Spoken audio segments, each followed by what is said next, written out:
Hello friends, welcome back to the mini video guys in my YouTube channel guys. Today friends we are going to talk about guys how can we forget guys Bluetooth speaker to our phone.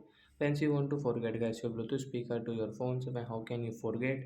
Today I will tell you in this video guys. So before starting video friends, first of all go and subscribe the channel guys, click the bell icon, like the video. So first of all open your phone setting guys to forget your Bluetooth speaker. After on phone setting guys you will have to scroll it. So friends, you can see this type of setting in your Tecno phone guys. So friends, click on the more connection setting guys. Then guys, you can see your Bluetooth setting guys. Tap here on Bluetooth setting guys.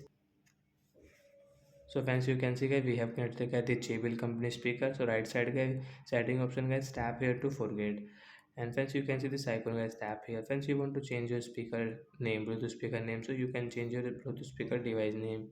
Guys, forget option guys, tap here to forget. It will forget to your phone guys, you cannot use. If you use, so you will have to connect again. So that's it guys, thanks for watching the video. Bye bye friends, we will meet on next video.